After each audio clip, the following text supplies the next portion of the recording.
Welcome to the Cowboy Office Show, where you'll experience expert analysis and epic discussion on key pillars of the equine industry, including sports, business, hobby, and the horse lifestyle. Your co-hosts are Jody Brainard and Brian Dygert, industry veterans with over 120 years combined living the cowboy lifestyle. The Cowboy Office Show will help you get involved, ask more questions, and create change. We'll keep riding for you as together we learn from the ride already ridden, learn to listen better to our horse, and make our industry better for all. Each weekly episode will take a ride around the industry in less time than you can load the truck and trailer. Drop your email at cowboyoffice.com to receive weekly updates and never miss an episode. Saddle up as we ride into today's show. Well, welcome everyone to today's episode of the Cowboy Office. My name is Chelsea Sutton, honored to be here with you with your guests, Brian Dygert and Jody Brainard. Today's episode is going to be one for the books because while we often bring experts on this show and speak about things that they are expert at, today we're turning the tables back on your hosts and talking about the things in which they have so much expertise. Jody and Brian have collectively spent over 70 years in the judges chair and working on the judges program through the NRHA, and of course they are also and have been judges for other organizations such as the AQHA and so on. And today we are only 2 days from the National Reining Horse Association Open Futurity finals that happened, and we're going to be talking about a futurity analysis through the lens of industry experts, judges experts, and of course, you know, all of the hats that they've worn therein. So I am excited to moderate this conversation and bring to light many of the questions and topics and ideas that I know swirl between these two. And I will mention as we begin this show that there are many topics that might come up today that have a lot of technical expertise and technical insights or opinions associated, and we highly encourage you to reach out and ask us if you have specific questions about anything that might come up. You can reach us on cowboyoffice.com through the contact form there, or of course through any of the social channels. We would love to make any clarifications or bring more insight on anything you have questions about. And in today's analysis, not only are we going to be talking about some of the data and numbers that are behind what happened at the Reining Futurity, but a lot of opinions and ideas based on things that we saw here, and this is reflective of these two gentlemen's opinions and ideas as such. Let's dive in and start by maybe just talking about a little bit of the overview of the show itself and how it works, shall we? Deep and tough, but great. Jody, give me 2 words. I'm not sure I can say it in 2 words. It's as good a futurity as I have ever seen. The best that I have ever seen. Ooh. Okay. And you know what's fun about that? We've been saying that for 30 years. So, good. Getting better. Yep. That each one keeps doing that same thing. It's phenomenal. And it is a testament. I mean, what we've been playing with is the 3-year-olds is the new product in our sport and industry. And so can they always stay at that level? And the answer is now yes, because we've now seen 3 years of it. And so the depth, 100% correct. I want to just give our audience a little bit of an overview of what this show entailed in total. And then I'd like to ask you guys a little bit of your analysis of it as well. So technically, the National Reining Horse Association Futurity and Show included 10 days of competition, a long 10 days, that incorporated the Open Futurity, the Non-Pro Futurity, and the North American Affiliate Championships, often abbreviated to the NAAC Championships, which are truly a culmination of the affiliate competitions across the year coming to compete and be named, affiliate finalist. So all of that was going on in Oklahoma City over the course of the last 10 days. Today specifically, we're going to be talking about the Open Futurity and the analysis and data behind that. We could probably have our own show talking about the non-pro and our own show talking about the affiliate championships, for which we won't today. When we think about the Open Futurity itself, we had live streaming available. You guys could stream it anywhere, which has been typical from the NRHA for quite some time. However, commentary was brought to you. There was a sports desk and some commentary, as well as some new sports tracing technology that was brought to us by Teton Ridge this year. Both of you guys, I believe, tuned into that and were able to hear it digitally. What'd you think? Jody, let's start with you. Well, I think that the two horses. I mean, when I think the idea is really sound. I think Teton Ridge has got a great idea here. But when they would back to back and they would show a couple of horses, say the first stop and back up or stop and left roll back, and they would try and they could make this happen where we could see both horses at the same time and try to do a side-by-side comparison. And like I said, I think the idea is really sound, but I think the quality, that because it was such new technology, the quality was so poor that it didn't have a great deal of benefit from either someone watching the futurity or from an educational standpoint, maybe to. And Brian and I, we've talked about this, and you're going to go on with this again because we don't judge by comparison. But like I said, and it doesn't mean that we don't compare one to the other when we're trying to teach someone or give someone an example. But I think that the idea is sound. Technologically, it's not there yet. Okay, I couldn't get a great deal out of it. I had a very hard time trying to understand what was happening with the two horses side by side. I don't know if that helps you or not, but. Sure. I think it's interesting. Several things. The first one being, why would they use shadow technology in our sport, and where's their vision, and what does that mean? I'm not sure.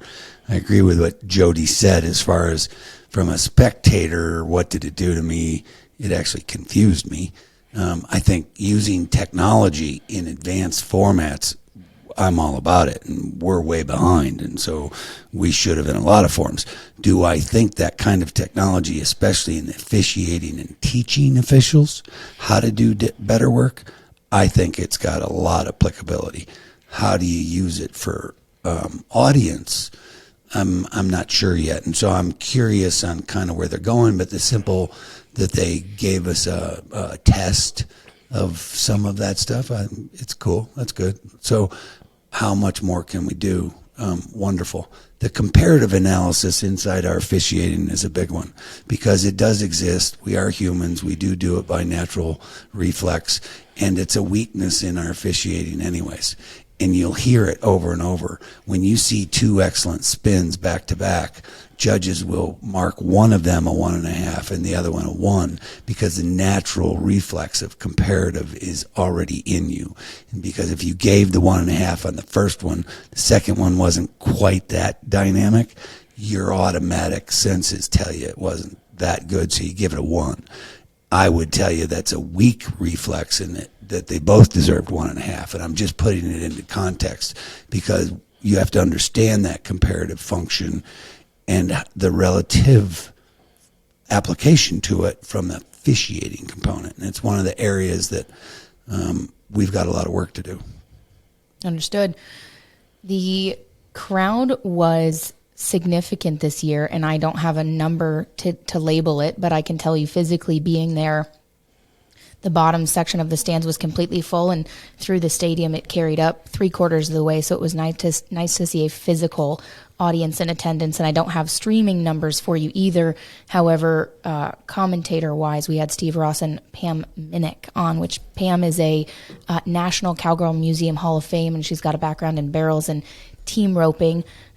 From a scoring perspective, something that I noticed was different this year. In years past, on the Jumbotron screen, the main video screen that shows up there in the arena, and it also gets displayed on the live feed. In the past few years, we've been displaying all 5 scores from all 5 judges, and then, of course, the total score, which is the drop of the high and the low and the accumulation of the 3. This year, they only displayed that final score, and that was true from the beginning of the show till the end. Do you guys as judges have any opinion on that or take on maybe why they did that? It's great because the score is the score. That is the official score. That's what the audience needs. Now there's more to that info because by displaying all 5 individuals, the audience would get too confused in stuff that they didn't have enough info on. So the mere display, phenomenal. Now I think we need to go even more because the commentary, the MC, we've got to adjust the rest of that presentation so the audience can truly follow while that competition is going on. They are in their own way, but then they got to go figure out, a 220 is a 220. That's what it is. A 212 is a 212. A 207 is a 207. A 190 is a 190, and everybody goes, oh, that's too bad. But so great. It's about time. Jody? Yeah, I mean, I couldn't agree more. And, whenever the one thing about NRHA, they've always been very transparent with our judges' scores because anybody can go look up and see what the judges marked you maneuver by maneuver. I mean, it's a great thing. I think that,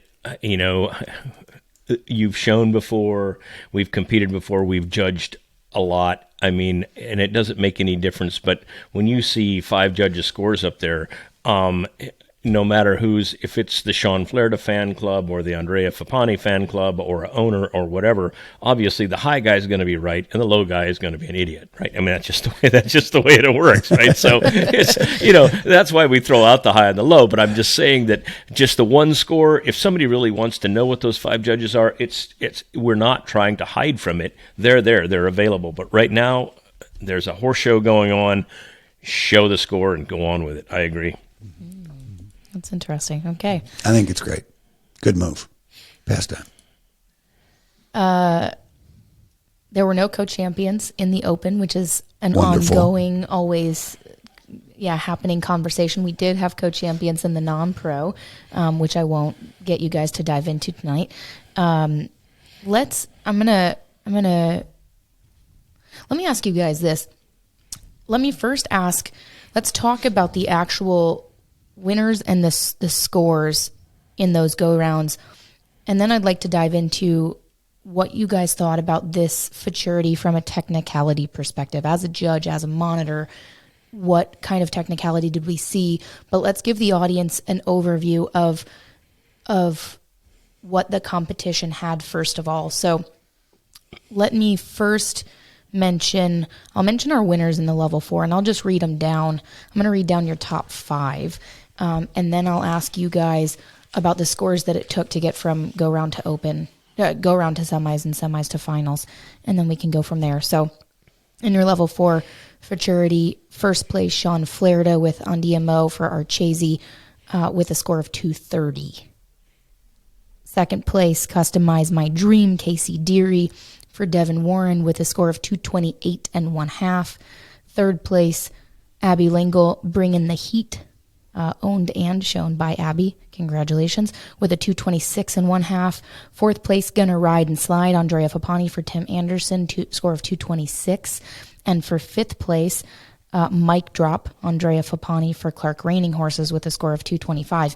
And those were all unique places. Different scores at every slot, unique places all the way down.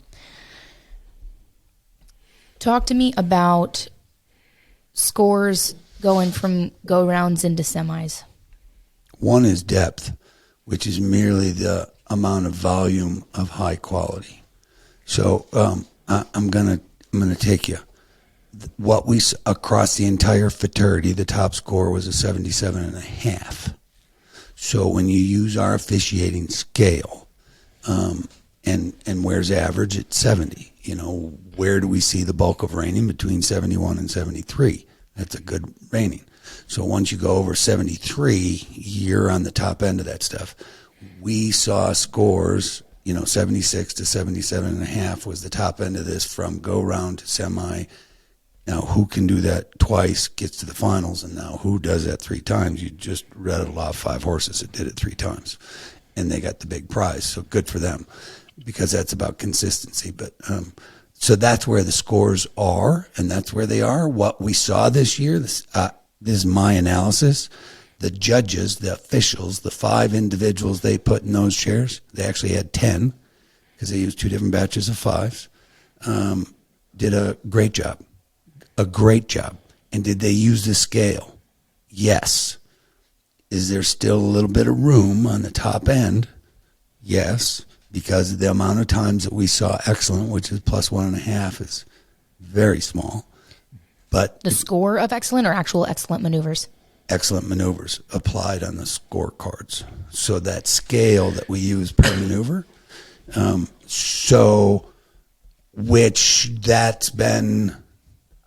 been a big conversation that the judges aren't using the entire scale. They did use the scale. They were consistent. They did a phenomenal job.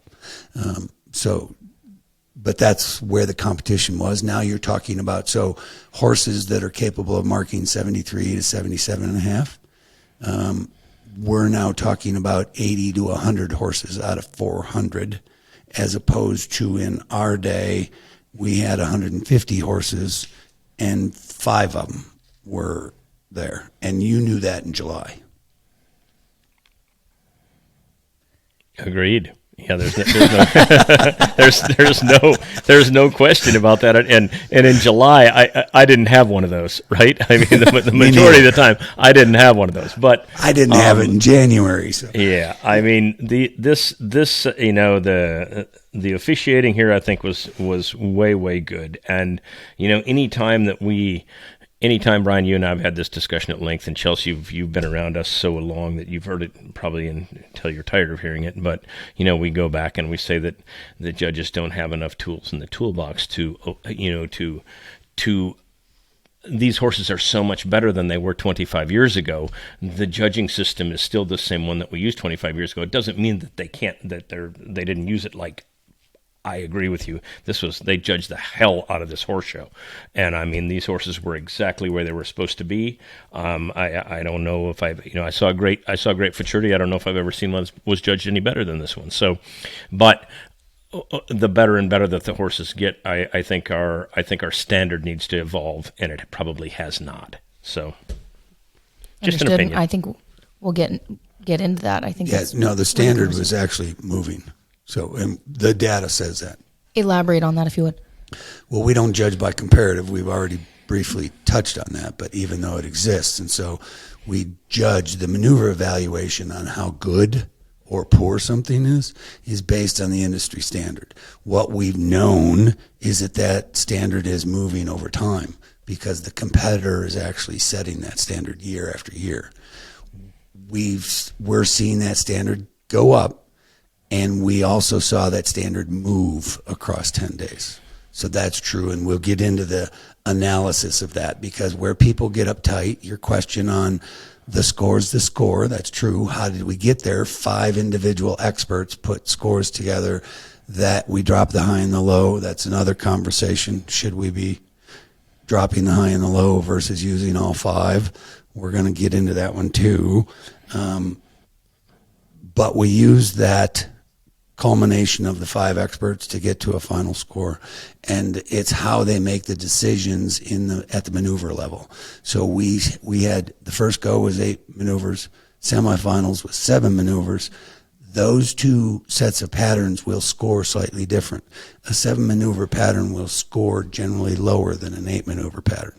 Those are facts. And that's true. And why? Because in 8 maneuver patterns, most of the time they have 4 stops. Stops are dynamic to reining. Yes, you can mark big, so away you go. But the maneuver evaluation standard, what's average, what's good, what's very good, what's excellent, will move in a day, in a week, in a month, in a year. That's very interesting. It's very interesting, especially just thinking about industry conversations. Do you guys have the numbers on what it took in the level 4 open Futurity to get from the go rounds to the semifinals? What score did it take to get that? It took a 218.5 to make it to the semifinals after the first go, but that's 75 head of horses that get to qualify for the semis. So that was a 218.5, and I would tell you historically, 30, 40 years of it, that's pretty normal. Used to be 217 to 219. That's about what it was. We didn't have a semifinals. We just had 2 go rounds and finals. We're doing it a little bit different. And so a 218.5 it takes to go 75 horses to the semifinals. After the semifinals, now Jody and I were talking because Jody and I judged live, not official in the stands, the 80 horses at the Run for the Million qualifier in Scottsdale in March. And him and I sat there together the whole time. And when we got done, we said that was the best reining we'd ever seen, which is true.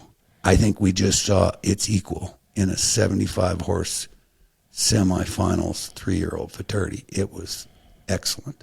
So 3-year-olds versus aged horses, that's an interesting piece. But after the semifinals, now comes the next step, and it goes up because it takes a 440 to qualify the top 25 ahead to go to the finals for the Open Futurity. That now averages to 220 twice. So from a 218.5, it's a 1.5 higher, which is about the depth. So 75 horses are all marking over 220. You know, that's 73.5, 74 individual scores. And only 25 of those, a third of those, are going to make it to the finals. Right. Well, and you make an interesting point, too, as far as the amount of maneuvers in a pattern, because if we were to compare year over year what score it takes to come back to the semifinals, you have to take into account whether that pattern had 7 maneuvers or 8 in order to have a true comparison, and maybe it's not a worthy comparison. I've just heard that. I heard that talked about a lot over the last 2 weeks. Oh, was this year's score that it took to get back to the semis higher than it was in previous years? Are we seeing better horses? Are our judges scoring higher? Do you guys have any feel on that, whether that's statistical or intuitive? I mean, if you want me to take a shot at it here first, I mean, first of all, maneuver evaluation wise, we're talking about 7 and 8 maneuvers. I mean, people understand that there's an extra one. If it's an extra stop, horses that can really stop are going to score higher. But there's also a degree of difficulty factor in a pattern that needs to be taken into consideration too. I mean, you have, because everybody has 2 sets of circles, but maybe you have pattern 9 that you have to go from large, fast, change leads to slow, small, very high degree of difficulty, and maybe that is not the same set of circles that pattern 8 is. So, I mean, that can skew the scoring also. People don't have it. I mean, they have a tendency to maybe want to compare one pattern to another. I mean, but it makes a huge difference both from a trainer standpoint and from the judge's standpoint. So there's another little thing that you can throw in, just besides the number of maneuvers. But no, I think that you guys are, Brian, you're all over it. So anyway, go. No, that's true. Yeah. What do you guys, when you look at this set of finalists from a judge's and a monitor's perspective, can you talk a little bit about how this year's competition fares, and speak to it to whatever degree you'd like, because maybe it's not just comparing it to other futurities, maybe it's also comparing it to other events like the Cactus Classic, which was the Run for a Million qualifier, or other competitions in general. But when you think about the competition that was displayed and the judges' marks that came through, how would you, I've heard you guys say there were a lot of technicalities to this futurity. Can you explain that a little bit? I can, because as the depth goes up, and I have to go backwards a touch, reining, as the sport of reining has continued to evolve, staying out of the penalty box was the big skill that you had to accomplish. And then after you got that done, now you could stay within the framework of how good your horse was and be a good showman and get the best mark you can get. We are now seeing our sport competing at very technical levels of high skill. It's not about penalties. It's not at all. Yes, penalties happen, but that's not what's separating it up. One of the things that I saw this year across 400, 475 and another, 500 and some open runs across a week was the technical aspect. That's what's making the fine distinctions, which means officiating needs a lot of work, including their preparation and management, and how you get them focused and ready to do their great work too. So that the officiating technical aspects, whether it's the lope departure, the shut off, the start, all of those things, I can tell you that rollbacks are a struggling maneuver. statistically, that's true. As an exhibitor and a horseman, they are struggling to get it right, or the judges are struggling to mark it? Both. The struggling maneuver, I'm not going to speak from a horseman's standpoint. The sport, in making accurate assessments, the stop and rollback is our most struggling maneuver in the sport of reining. This year's Open Futurity says that. Interesting. Jody, do you have any take on the technicality piece, whether that's in addition to what Brian said or separately, if you had any other analysis? Well, large. Chelsea, I think, from, speaking from a technical standpoint, I mean, there's a variety of, since I've shown at this horse show so many times and had lots of finalists and had the opportunity to win some money at that horse show, I think that, it's evolved in so much, I mean, not just the horsepower that is obviously the huge difference in the way that these things are performing, Brian, back in our time 30 years ago, right? I mean, they're so much better. But, first of all, good ground, good reining. Jimmy Kaiser's footing was like perfect and never changed, right? From the start of this horse show to the end of it. I mean, that's a big factor.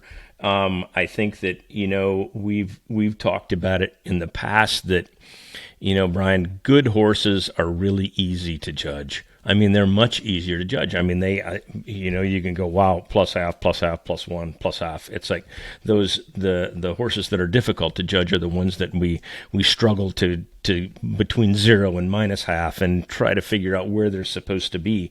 This is a great set of horses. This was an incredibly experienced set of officials. I mean, on both sides of it, all 10 of these people can judge the heck out of any reining that there is. I mean, and they're very, very experienced. And I think when you throw all those things together, and now they're dragging on 6 instead of 10 like we used to, I mean, all these things come into play to make it a great reining. First of all, you got great trainers, you got great horses, but then all of a sudden these horses they're more rested than they used to be. They have what they show Wednesday, and then they don't have to go again until Saturday night.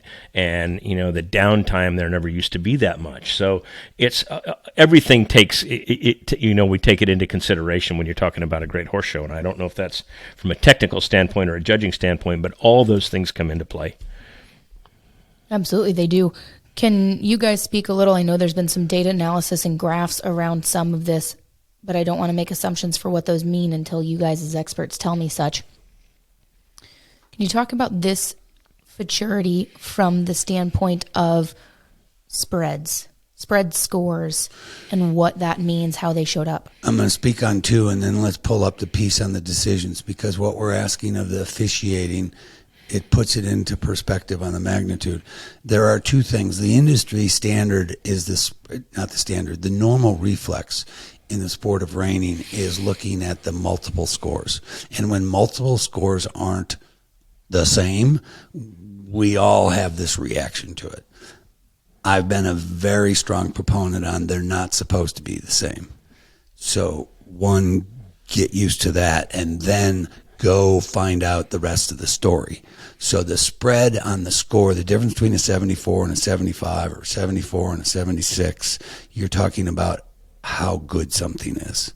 That's very different than the difference between a 68 and a 70 or a 69 and a 71. They're distinctly different, even though mathematically they're spread the same way. The real component is in the maneuver evaluation spreads. And when you heard Steve and Pam talk on the commentary, Steve would often make reference to those officials have one of 2 choices per maneuver. And that's true. Every maneuver, you basically have 2 choices, and it's one of those. So anytime those choices get stretched to more than 2, now you got to look at what's going on. So when you have a maneuver that goes from 0 to +1 or +half to +1.5, that's a pretty big differential, which is a different standard.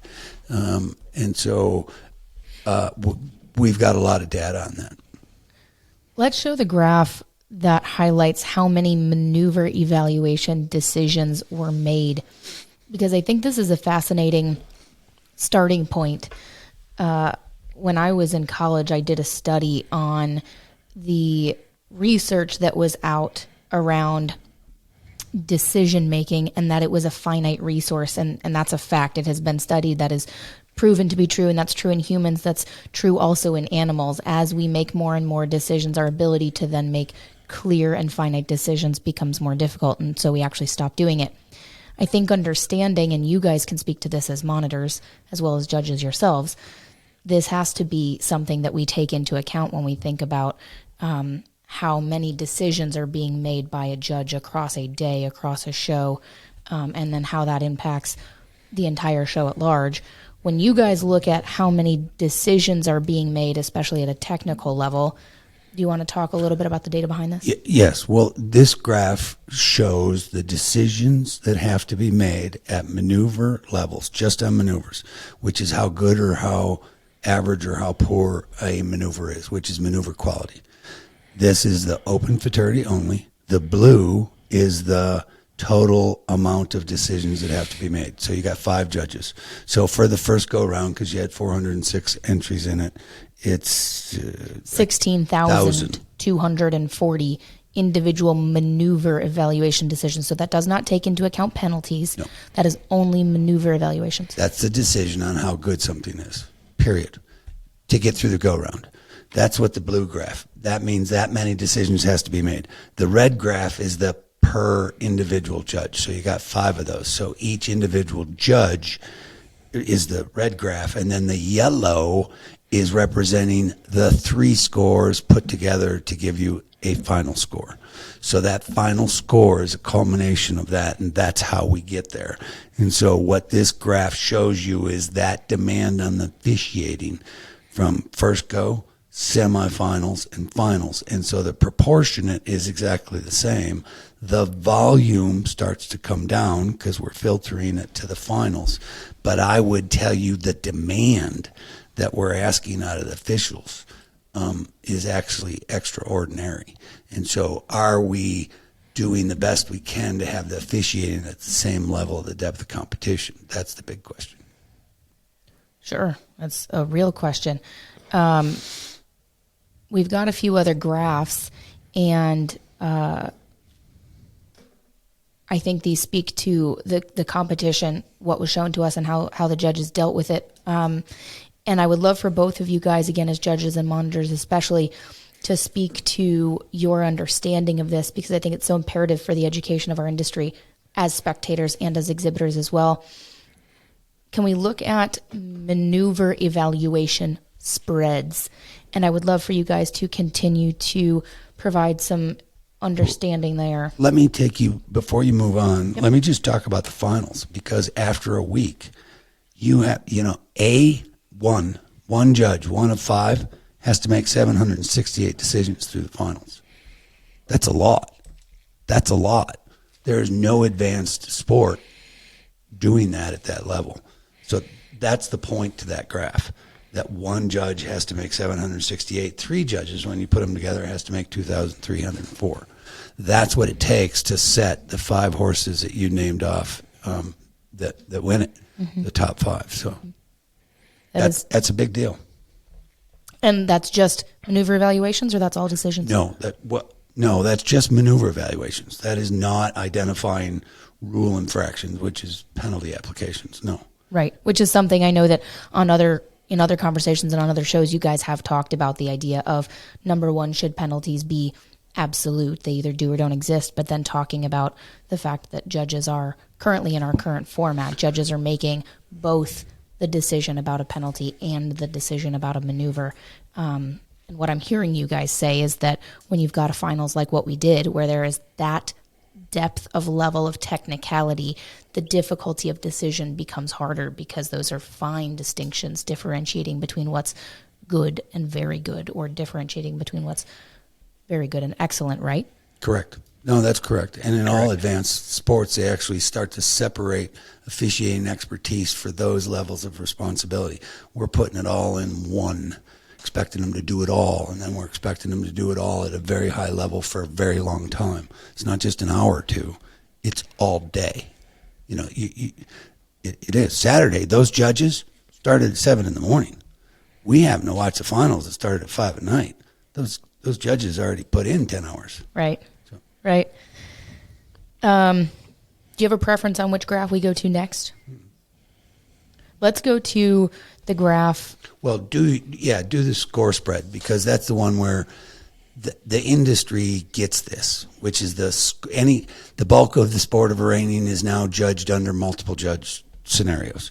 So whether it's 2, 3, or 5. So spreads, that's not it. The score spreads is the one that all of us at reining, this is our reflex. Whether you see it on the scoreboard, whether you hear it across the announcers, or you go look at it at score sheets, this is the one that we all have a reaction to. All this is doing is showing you the first go, the semifinals, and the finals. And this is score spreads across 5 judges for across every run. And so all it's doing, how many times, and so the blue is the first go, the red is the semifinals, and the yellow is the finals. So when you look at each of those sections of the Open Futurity, in bingo is when it's when it's obvious. It's when all 5 scores are exactly the same. And that's what the industry thinks it wants, and it's a bad thought. So quit, because you actually, if you wanted all 5 judges to score it the same way, you only need one. That's my answer. Now you bring the economics to the horse show down. You could have more purse money. So, okay.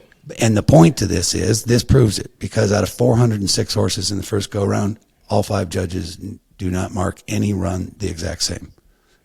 That's point 1. In the semifinals, it only happens once, and in the finals, it happened twice. Those are runs that if you put 100 judges in the chair, they will mark it the same way. That's rare. Now comes what's normal. Why do we use multiple judges? So you have multiple viewpoints. I've said this many times. There's no hiding in the sport of reining. So that's why we have 5 judges, and we've got them all the way around the arena. You can't hide. It's going to be seen. It's going to be evaluated. It'll come in. That's part of the piece of why should we drop highs and lows. But what this chart shows you is the maximum score spread. First go round maximum score spread was 3.5 points. So across 400 runs, maximum spread was 3.5 points. Semifinals was 3.5 points, and in the finals, it steps down to 3 points. That's the maximum spread. Where's average? Go to the far right of this graph. It's 1.5. And I would tell you, we've been pulling data for 3 years. Jody and I have been researching this for 20 years. 1.5 is normal. Somewhere between 1 and 1.5 in a multi-judge scenario, if Jody and I judge together and it's just the two of us, if we're within a point and a half of each other, we're looking at the same reining. That's the fine distinction, which is the difference of a maneuver evaluation. You have 2 choices per maneuver. So that's where that is. So that's where normal is. So that's what this is telling you. And then the other charts are score spreads of 2 points, score spreads of 1.5, score spread of point, because you'll see score spread of 1.5. That's the biggest of the side charts. Yes. 28 of them in the first go, 44 of them in the semifinals, and 22 of them in the finals. Those are the amount of runs per each of those goes that scores were spread by 1.5. So that's a 73 to a 74.5. It's a 71 to a 72.5. So, I mean, that's what it is. Mm-hmm. So that's what this is showing you. The big bars is a percent breakdown, because when you look at the percent, so if this graph, just so that everybody knows, the blue is the first go-round. 95% of the go-round was marked within a 2-point differential across 95% of the runs. That's high. That's great. I would tell you that's normal. It's very good. 91% in the semifinals, and it's just shy at 69% in the finals. So that's doing really good. And let me ask you this, for those, because you're telling me that between a 1 and 2 points, between a 1.5-ish on a score spread is normal, when we see the fact that we have maximum score spreads of up to 3.5 points, and when I look at that as a percentage, 4.5% of our scores from the go-rounds and 30% of our scores from the finals had more than a 2-point spread. To you guys, put your monitor's hat on. If you're analyzing the work of your 5 judges and you're realizing that you've got score spreads above normal, what does that tell you about the competition, or what does that tell you about the judging? Joe? Okay, well, I think from the monitor standpoint, and you've heard me say this before. I mean, in my monitors, from a monitor's position, I'm trying to ensure that the judging is the best that it can possibly be. But I also say that, it's not my job as a monitor to teach you or to tell you how to judge. You already know how to do that. My job is to keep you consistent, so you are the same from day 1 through day 10. That's my monitor's job. And again, I'm in complete agreement with Brian. Score spreads on run evaluations, I mean, on an entire run, point and a half, 2 points don't bother me a bit.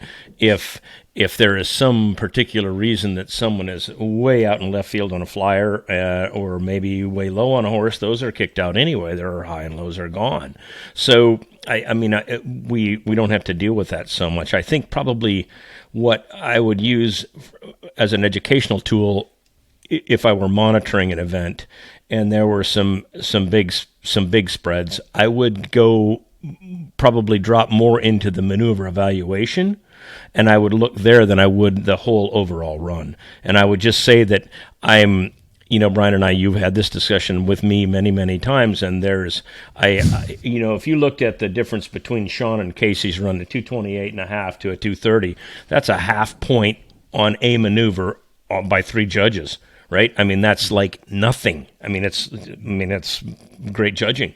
But the issues that I would have from a monitor standpoint, my maneuver evaluation is, if I have someone call a maneuver good and someone call a maneuver poor, that to me is not possible. Those would be the situations that I would say, okay, hey, look, guys, let's look at this.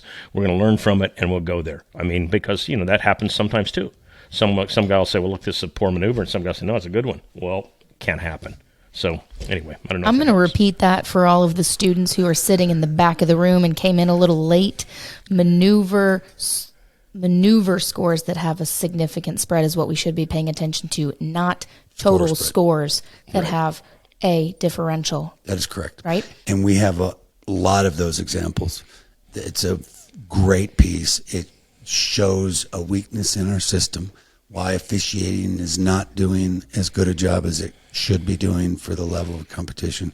And the biggest one is the one he just said, which is a minus half and a plus half. How can you put that on the same maneuver?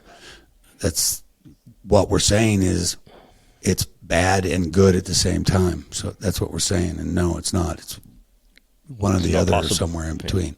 Correct. We have a graph. Right. Now you can put that up. To talk about the differentials at the maneuver evaluation level. And I think that you just continue to impress me with your ability to explain and educate me on how to understand what's happening in a reining pattern and how judges are looking at it. And I think these kind of tools are great in being able to do so.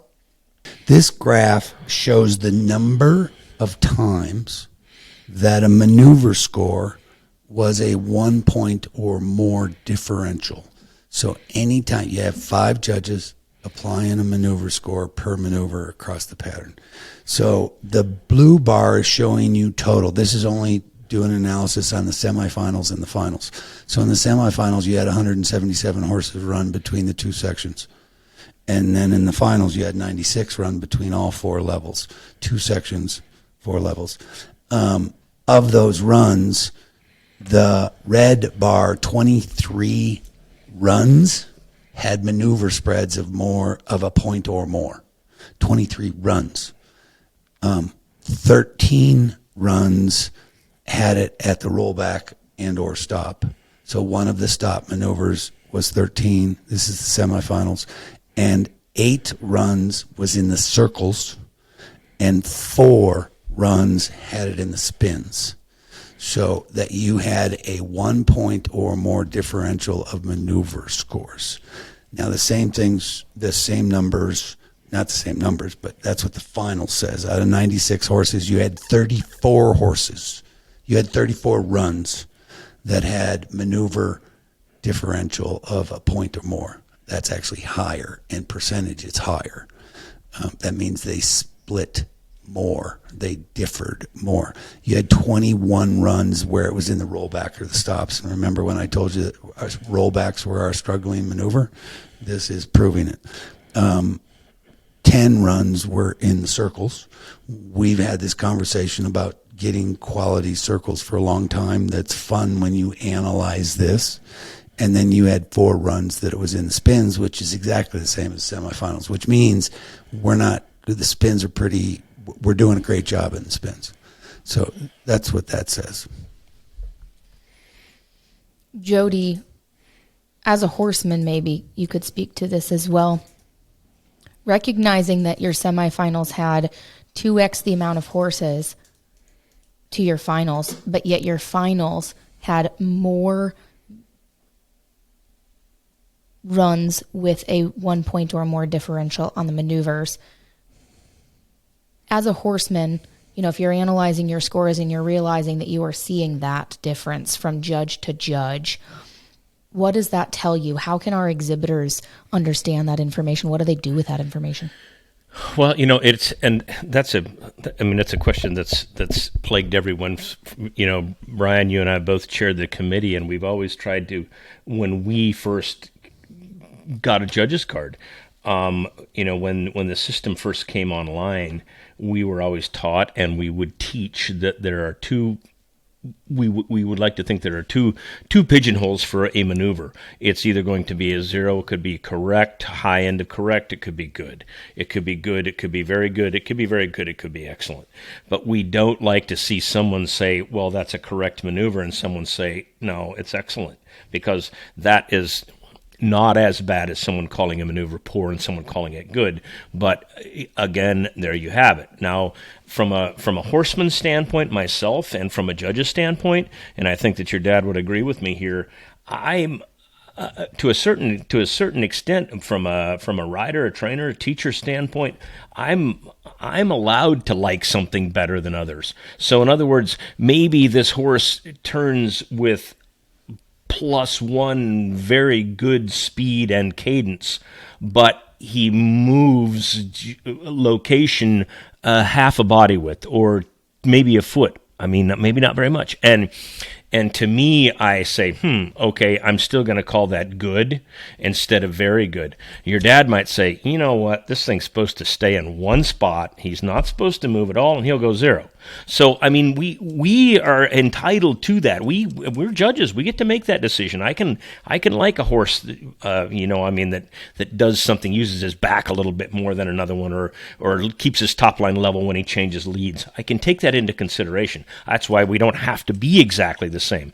We are just trying to make sure that our maneuver evaluations aren't on 2 different pages. I mean, the liking can be to a certain extent, but it shouldn't be from a correct to an excellent. Okay? I understand. Can we pull up the graph that shows maneuver spreads as a percentage?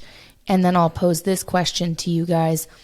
Thinking about where reining is going, and maybe we could even speak about working Western disciplines, because you could, I believe, apply many of these concepts to working cow and some of those other disciplines as well that are trying to objectify the scoring.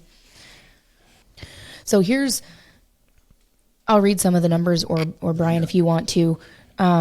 This is just looking at the same thing we just looked at with number of runs that had maneuver spreads. This just puts it in a percentage. So it's relative to the volume per go. This is looking at the semifinals and the finals.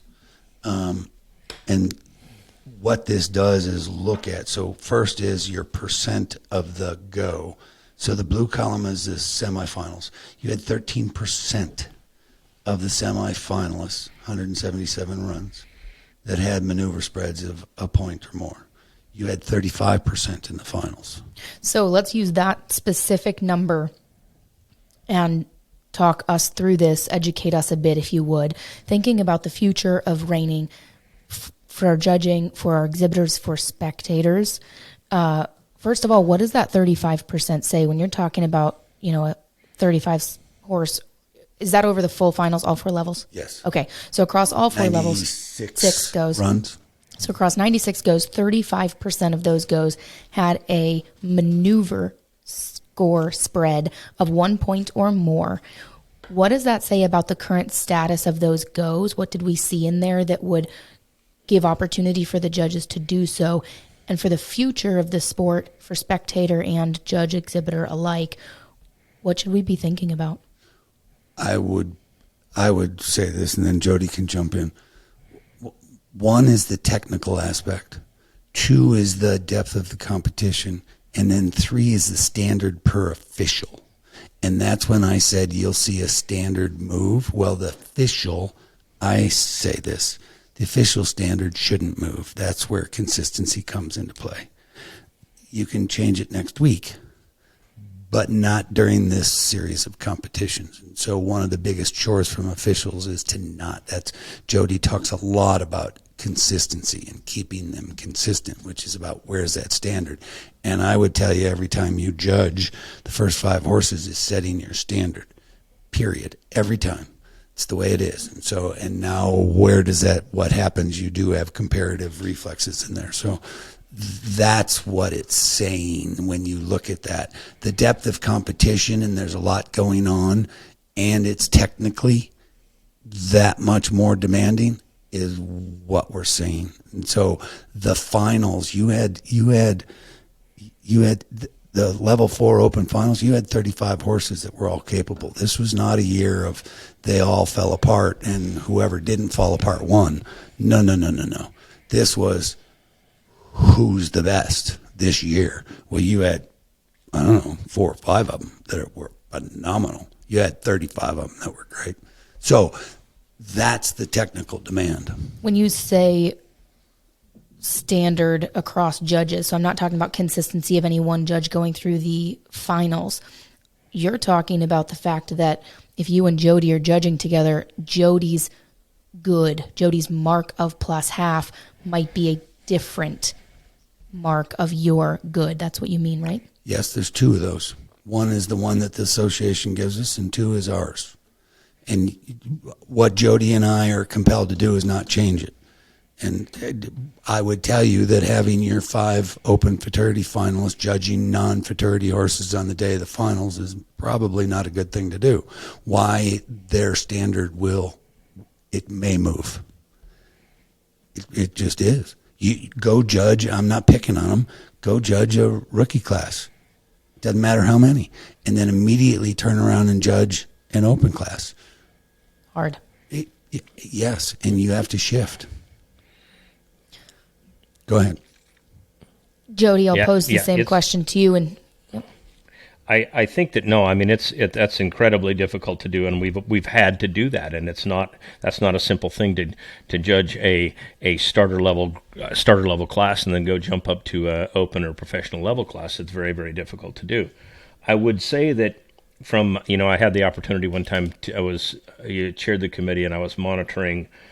Maybe it was the NRHA Derby in Europe. And I had an equipment judge, and so we had 5 reasonably small classes, and he'd been doing equipment. And so what I did is, I just as an experiment, and I told Lottie what I was going to do with him. I moved him to each and every chair for the next, and I spelled him because he'd been on equipment. So anyway, I took my chair 1 judge, put them on equipment, put Audie in chair 1. The next class I put him in chair 2. 3, 4, and 5. And so I said, what? And he said, without question, chair 5 was the hardest chair to judge for him. After going through the progression of chairs 1, 2, 3, 4, and going to 5, he said it was the most difficult chair for him to judge from. Sometimes, let's say that, and we have different judges that can be on the conservative side, and some that are exactly the opposite of that. And like I said, Brian and I are your scale. You want to set your scale, but sometimes guys that are a conservative judge have done it that way their whole life. So in other words, that plus 1.5 isn't just excellent to them; it needs to be perfect. So they won't use that very much. You know what I mean? But in other words, so sometimes you can take from a monitor standpoint, you can have a judge. If you got a conservative judge and you stick him in a chair that's maybe 4 or 5, that guy's maybe going to be thrown out more times than he's going to be used, because conservative by nature in a chair that itself is maybe causing that guy to score lower because he can't see if the horse is stopping away from him, whatever. There are different factors that can come into the way that a guy marks a maneuver or marks a horse. It's not just a standard, but I think it's maybe up to the monitor to see that. And I think, Brian, what we're talking about a lot of times when we see stuff like this, it just boils down to education, and we need to do a better job. Again, just an opinion. Well, I'll elaborate. Education, preparation, management, and the rest of the environment that goes through it. We got to set the officials up to perform at the same level that we're now setting up our athletes, which is horses and riders. We got the ground, we got the venue, we got the stalls, we got all that stuff figured out. We got purses. Now let's tend to the officials. That's where that. I have some more specific questions about maneuver evaluation spreads, because there's a few that show up, Matt Mills' run, Shawn's run, that I want to bring up specifically and ask you guys about. So I'm coming back to it. However, Jody just mentioned something, and you guys were talking a little bit about an individual standard and staying consistent with that through a class, through a futurity. And you used the example of don't have them go judge the rookie before they're going to judge the Open Level 4. And they didn't at this show. Let me just clarify, they did not do that. However, considering what they did do is judge the levels 1, 2, and 3 that morning. And thanks to Brian, I have the numbers. The average score it took to make the level 1 finals was a 210. And as a severe comparison, the average to make the level 4 finals was a 220. So you're talking about a 10-point difference there. The average, and I'll read them all the way up. Level 1 was a 210. These are averages. Level 2 was a 215. Level 3 was a 217. And level 4 was a 220.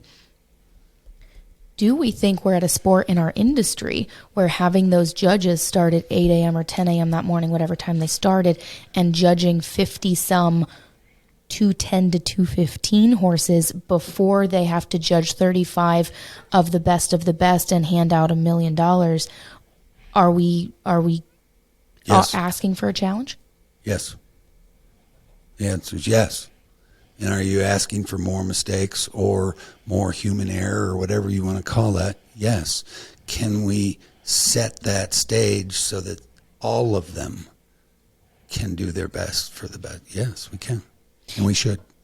Even though, I mean, do you guys, because playing devil's advocate, having a separate set of judges judge your levels 1 through 3 when those scores are carrying through for payouts and all that kind of stuff? Is that that's your complex question, and that leads us to a whole nother one, which we probably won't get to on this show. Leveling eligibility, multiple horses per rider, that whole component. But the 4 levels, trying to run it as all one go. Are there different ways, which now, under the current way, that's why they do what they do, because they want the officiating to be as consistent as it can be. I would pose to us there are different and maybe alternative better ways to do it, which would also allow you to have officiating elevate too, but it's not the same batch. So, yes. Let's talk about that for a second, because when we talk about the technicality and depth of competition, I do think it's relevant to touch on, and maybe we have another episode about it all together to go into the depths of it. I just gave you guys the numbers, making it back through all 4 of those levels. Jody, knowing what we saw this year across, 90-some finalists, and thinking about how we currently separate our levels, do you think when we look forward to the future of reining, are there some better options for us? Oh, I think definitely there is. I think that there are some some things that could, be greatly improved, both from the show management standpoint and from the judges' standpoint. I mean, you can, Brian and I have sat in those chairs sometimes 20 hours, and, it's not the show committee's fault because they had no idea the numbers that they were going to get, but I will promise you, after I've sat in that chair 20 hours, I don't care who wins. I don't. You're exhausted. You're trying to do your job, and it's like I'll pay you to let me leave. So it's there's you can't. Yeah, can't do it. So. And I referenced this earlier in the show, but the studies that I looked at back when I was in college about the diminishing return of decision making did a study on mice, and it was using instinctual behavior to try and measure where that happened. And they got to a point where they would actually use food to incentivize the animal. And they found that there was such a point with animals of depletion of decision making, they would actually stop eating. They would literally not eat because the pursuit of trying to get food was so hard and they were depleted. And when that is for all of us what we're doing with animals, we understand instinct. That's exactly what you're talking about. You hit a point where you literally don't have it anymore. Right. We asked 5 judges to make 768 decisions in 3 hours. That puts it into magnitude. Right. Jody, do you have any just examples? You might not have the perfect model, but give me just some examples that as an industry we could start toying with when we think about how to change up our leveling system so that we're judging and analyzing batches of horses and riders of equivalent caliber. Well, and are you sure you want me to start on this, right? Because, but I will, you've heard me talk about this on Rainer Stop, and I'll give you, there's an old golfer, an old golf pro here in Oklahoma, and I've played at his courses a lot of times, and his name was Duffy Martin, and Duffy was a character, such a good guy, and he had a great saying one time, guys would start to want to blame their equipment or they needed a new driver, and Duffy would say, it ain't the arrow, it's the Indian. Right. So in other words, it's like, that's not that. So my deal is that we, with NRHA, we try to level the playing field by riders and grouping our riders. Okay. It's like, we've got our level 1s, we've got our 2s, we've got our 3s and our 4s, but truly, it's like, Michael Schumacher would not have won a Formula One race in a Volkswagen, right? The greatest driver that's ever been, he couldn't have done it. Shawn Flarida is not going to win the Futurity on a bad horse. He's a great trainer. He's a great showman. Pressure doesn't bother him. Andrea's the same way. Abby, she was third in this Futurity. Why? Because she had a really good horse that would let her be third in this Futurity. She could do it again next year if she finds another one just like it. But the horse is what levels the playing field. And so for me, and I'll throw this out here just, quickly, and there's, you can room for discussion. For me, I would rather see the Futurity go to actually 3 separate Futurities, and I would like our level 1 horses to be, in other words, the rider, you get to pick, in January, when it's time to nominate your horse, you're going to say, look, I'm going to show him in my level 1 or the level 4, wherever, this one's going to pay $350,000 to win. I'm going to put him in here. Or I have a 217 horse, I think, after I've rode him his whole 2-year-old year, I'm going to stick him in the number 2 Futurity. Maybe I've got that 215 or that 217, 16 horse. I think I can win the most money if I drop him down into the level 1 Futurity. I can show one of those horses, right? I can show one in each Futurity. I still get to show 3 head. And I can enter as many as I want to in that level 4. But I can't drop them back down. That means that the guys that have the best horses are going to have to make their decision of which one they're going to show. But I would see the handicap on horses as making much, much more sense than it does on trying to fit riders into slots. Because I'll promise you, if you want to see more and more people come into this business, if you have some guys that have got their horses, they've got 15 of them entered in the level 1 or that level 4 division, and they can only show one of them. Boy, howdy, they're going to be looking for some guys to come back in and help take those horses over and show them. So, I mean, there's ways to do it, and I just think it makes much, much more sense from an industry standard. And then you're judging, look, I can do this futurity today, I can do this one tomorrow. It's just 30 head. I'm going to look at 30 head of finalists. We get through that. I mean, they can all show exactly in the same format that they're using right now, but the purse structure is going to be different, and something that would be very, very interesting to see what would happen, because it would also provoke much, much more thought from the trainer's standpoint when it comes to, okay, where am I going to put this horse? So, anyway. No kidding. Yeah. Well, maybe that helps move into the team concept of our industry, because it is an individual, but now from a business standpoint, could you have a team or a stable, and you could do that kind of thing? I think it's a phenomenally interesting idea, and so Jody's take on that always intrigues me when we talk about that part of it. Absolutely. And I just wrote down maybe that might need to be a show all by itself. And Sure. then we could actually get 2 or 3 people from around the industry and just talk about that. Rate it. Yep. Pros and cons, and that is interesting. I mean, I could definitely see both And sides the of the coin. business. Right. And the business. Right. It would create business opportunity. If we could advance the sport while opening the door to more business, there's no harm in any of that. And you're talking about owners' business side. You're talking about riders' business side. You're talking about shows and production, and then every supply line in between. Yeah, that's fascinating. Okay.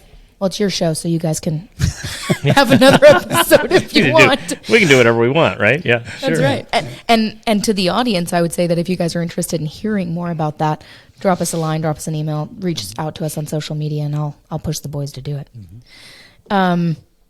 I know we are pushing up on time. Let me go back real quick, because these were such cool runs, and everybody that watched the finals remembers them, and I want you guys' expert take on it, and then we will begin to wrap up here. Spread scores at the maneuver level, because I want to reemphasize something you guys have already said. Total scores that have a spread, not a big deal. What we should be looking at is within the maneuver, do we have spreads, and what does that say about the run? What does that say about what we are giving our judges and tools to use? Matt Mills' run had a 0 to a +1 in the same maneuver on the first stop and back. Can you guys talk about how this can happen and what it says about that run or the score, the marks? I'm going to give you, yes, but I'm going to give you a comparable so that everybody's on a similar. Shawn Flarida on the winning run on the first maneuver, which is a stop and back, had a 1 point spread, had from a +0.5 to a +1.5, which is a 1 point differential. So that 1 point differential is the same, slightly different scale. You're talking about how good, but on Matt and Shawn on that first maneuver, we're seeing that. So that's it's not which one, it's the occurrence of it. Mm-hmm. And the occurrence of it is the depth, the technical, and where's the standard from the official applying it. Mm-hmm. That's it.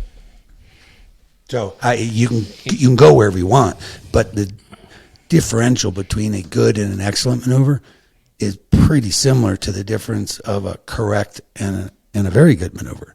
So I would tell you, no, they're not the same.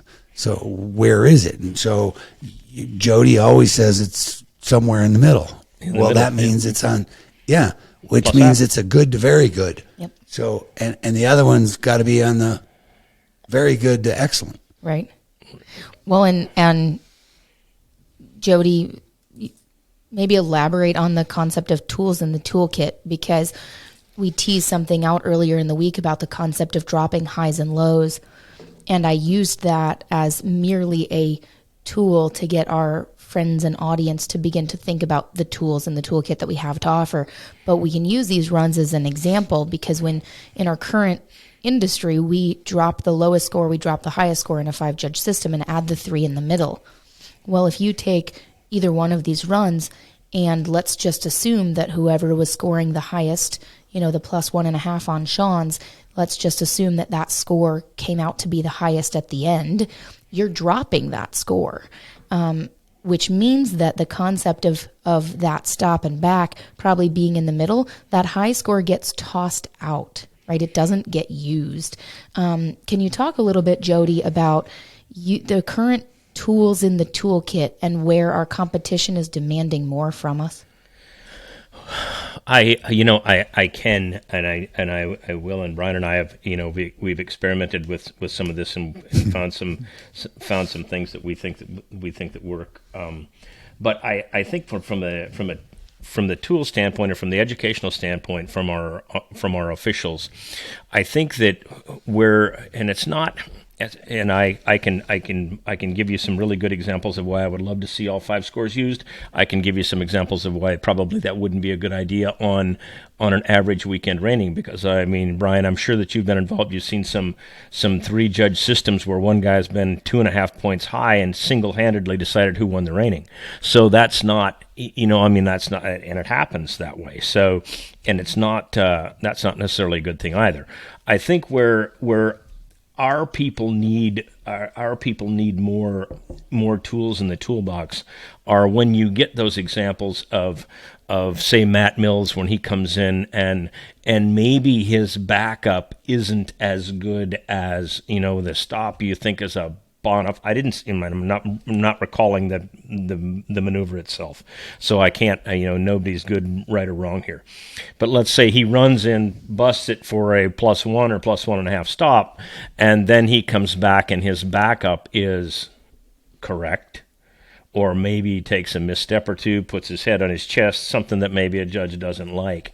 So, how much weight is the backup being given? And we don't teach that.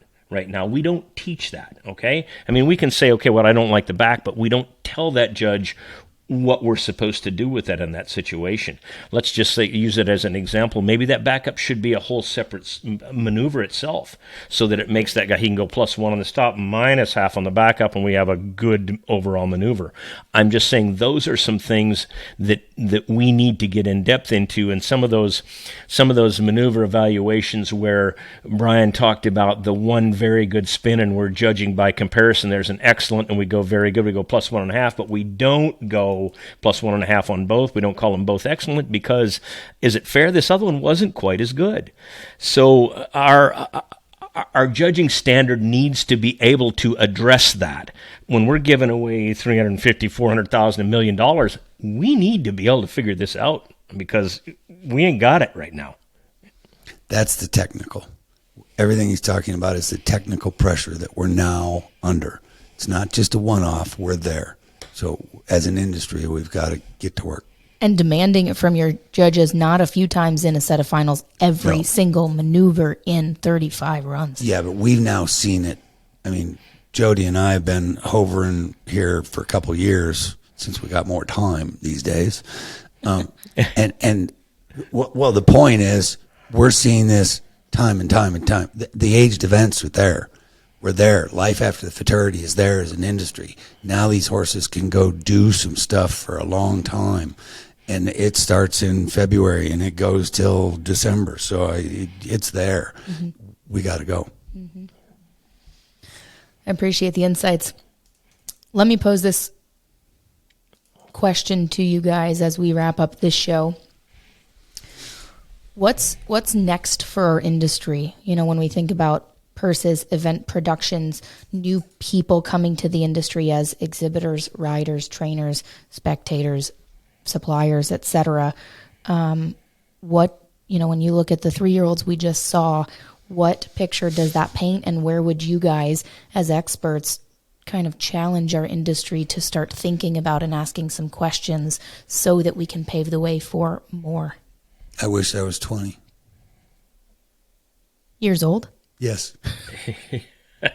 Because there's. I don't know if I want to do it again, but anyways, right. It's a fun thought because the opportunities are way more abundant. Which all of that is good. The opportunities are, the doors are wide open, and it's our responsibility to go there and not let others do it for us. That's so. anyways. And I wished I was 20, but I'm not. Yeah, right. Wish in one hand, right? It's like, Boone Pickens is a favorite of mine, and I had watched Boone interview one time, and he was talking about he was talking to some of the college kids at OSU, and he said, you know what? He said, he said, here, you can have all my money right now. I said, I'm going to trade places with you. You can have all my money, but I get to be your age. And you get to be mine. So, in other words, that money didn't mean one thing to him. It was like, come on, let's go. I can make plenty of that. Let's go. So, now there's lots of things that we can do. And Chelsea, like I said, just having you here with us on the show is so refreshing for me. And we talked about that because Brian and I, the two silver-haired guys, right? We can kind of get stuck. It's a different world right now. Chelsea, it's your world, right? So there's stuff to be learned. Like I said, the answer is always in the middle. It's somewhere between you and between us, and that's where the answers to the questions that we're asking are going to come from. It's going to be some of it from us, some of it from you, and then we'll find that middle that's going to make this officiating in this event even better. I think the opportunities are abundant, and so travel, geography, information, mobility, all of that stuff aren't barriers like they used to be, and so that just creates more opportunity. Where do we go is yet to be seen, but that's what this show is all about. It's about having those intelligent conversations so that we can pursue where to go in our best interest. We spent a lot of the show talking about the subjective nature of the scoring of our sport and the subjective analysis that went into identifying what the 2022 NRHA Open Futurity brought us. Do you guys believe, we're right now at a time in global sports where we're right in the middle of, soccer doing what it's doing and finals are coming up for basketball and all of those things. Do you guys believe that the subjective nature of our sport is a limiting factor moving forward? I don't.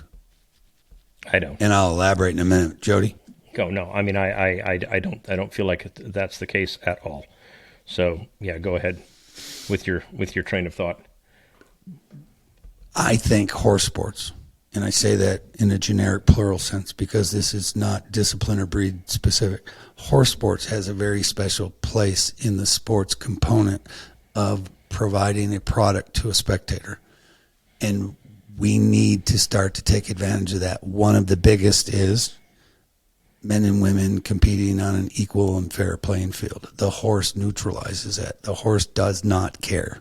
It's the only sport that I know of. And it's because of the horse. And it's so our love of the horse. And then the second is the officiating component. And does it have to be what we're all used to in other sports? The answer is no. I would give you, and I'm not a soccer fan guru. I'm not. But for whatever reason, I kind of was following along with the World Cup here. And the VAR, their use of technology, and there was a big controversial piece between Spain and Japan game, which was about using technology that made an official call and whether or not it was right or wrong. That's a fascinating, so in all of sports, I study that side of sport, because where does the officiating and the competitor, and how does that play out? And so horses and horse sports creates such an opportunity, and we have the ability to control that and set it for ourselves as an industry as opposed to having others.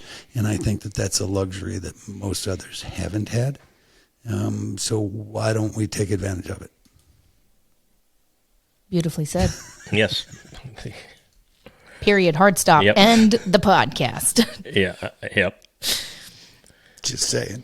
Yeah. No, I think you're exactly right. And I think, Jody, what you said about it being in the middle, I see a generation even younger than me coming up and beginning to lean on me even for insights on, their career path. I want to work in this industry, but I don't want to be a professional trainer. I know that's not my path. What's next for me? And I'm like, I don't know. I'm still figuring that out myself. But all of these kinds of topics, like the use of technology and assisted technology and making official decisions, is all for a greater thing, which is about enhancing integrity and honesty to a sport for the sake of value and value to the household, right? Bringing us entertainment and connection value as individuals to each other and to a sport and to our country and to all of those things. We have a sport, though. Again, I could give you a list of assets and attributes of why our sport is special and what we should be selling to the fan. And a big one is not only is it gender neutraling, but a big one is it's a lifestyle. Unlike all other sports that you follow and you come in and out of, you get to live this life and get out of it whatever part of it you want. And that, to me, is way cool. And it's nothing but good for the heart, good for the soul, good for everything, good for the family. It's just good. So why not go expand that? And in today's time, can we offer that to more people? In one of our other podcasts, we talked about 30% of the U.S. households have horse interest. That's, 80 to 100 million people. Come on. We got something. Yep. Come on. Mm-hmm. So let's go. The subjective analysis, I want to finish it with, because our officiating is subjective dependent, can we make it less subjective and more objective while the human expert is still a key element? The answer is yes. No different than our horses aren't going to go compete without us. They might for 10 seconds, but they won't finish the run. They won't finish cutting the cow. They'll only turn the cow once. They're not going to turn it twice by themselves. So it's all of those things. And so they need us to be with it. And we can. Great. Okay. Well, I know that there are many great things ahead, many good podcast conversations to come, maybe more on the leveling. The industry is doing some great things. Not only did we see a beautiful Futurity this year, we got some great announcements in the industry, like 100X purchasing Tulsa Reining Classic. And talk about a time in the industry. So I know there's more conversation to come. There is. Well, our whole next series is going to be the status of the current horse show industry. We're going to do a 12-week series on the current status of the horse show industry. So that'll come right into play. Beautiful. Well, thank you guys for allowing me to be with you on your show today. Thank you all for tuning in. For those of you that did, if you have not yet signed up to be a part of the Cowboy Office community, you can drop your email at cowboyoffice.com, which will not only allow you access to hear insights from the gentleman every single week, but you'll get updates on when new podcast episodes release, such as the upcoming series on the status of the industry. So cowboyoffice.com. We will see you guys next week. Thanks for tuning in. Awesome. Thank you, Chelsea. Today's episode is brought to you by 4D Productions in cooperation with the Consultment Agency, a full-service agency that helps bring forward-thinking equine brands into the 21st century using digital skills and services such as website development, graphic design, social media, and media production such as the podcast you're consuming here today. Thank you so much for riding along with us today.